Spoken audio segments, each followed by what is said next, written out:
L'info écho avec Capital. On commence avec le chiffre du jour.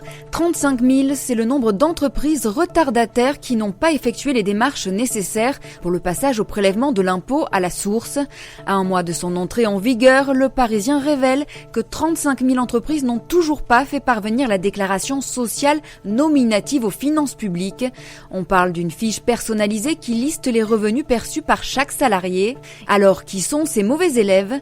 Il s'agit majoritairement de très petites entreprises composées d'un ou deux salariés. 23% d'entre elles n'ont même aucun salarié selon Bercy. Si ces petits patrons ne régularisent pas leur situation d'ici le 1er janvier, des pénalités financières pourraient être appliquées en fonction du nombre de salariés. Le coup de gueule du jour est poussé par les entreprises contre les gilets jaunes. Face aux conséquences des manifestations sur leur activité, plus de 200 entreprises ont sollicité une aide financière compensatrice auprès du ministère du Travail. Europe 1 rapporte qu'après le 3e samedi de mobilisation ce 1er décembre, 206 entreprises impactées par le mouvement ont sollicité un geste financier de l'État.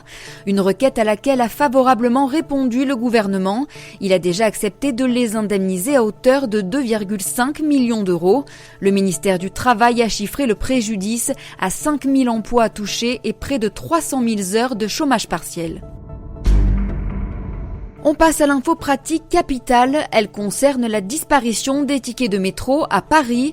Valérie Pécresse continue sa démarche de dématérialisation du pass de transport dans la capitale. La présidente de la région Île-de-France a annoncé dans le JDD de ce dimanche 2 décembre qu'elle vise fin 2021 pour la disparition totale des tickets de métro. Alors pourquoi si tard ? Car la présidente de l'établissement public Île-de-France Mobilité souhaite laisser le temps aux usagers de s'habituer au Smart Navigo qui sera lancé en 2019. IDF Mobilité a rendu accessible le pass Navigo ainsi que les tickets de métro sur les smartphones Android et ce déjà depuis le mois de septembre en phase de test. On termine enfin avec la Corse qui est prête à payer le prix fort pour avoir son emoji. Après la Guadeloupe, la Bretagne ou la Martinique, c'est donc la Corse qui veut son emoji régional. L'Assemblée de Corse a voté le projet de création d'un emoji appelé Corsica, une initiative qui coûtera 52 800 € à l'île de Beauté. En pratique, il représentera le drapeau corse.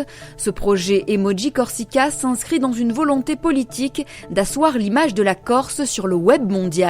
Selon le rapport de présentation du Conseil exécutif de Corse, une initiative qui est pourtant loin de faire l'unanimité dans la classe politique corse.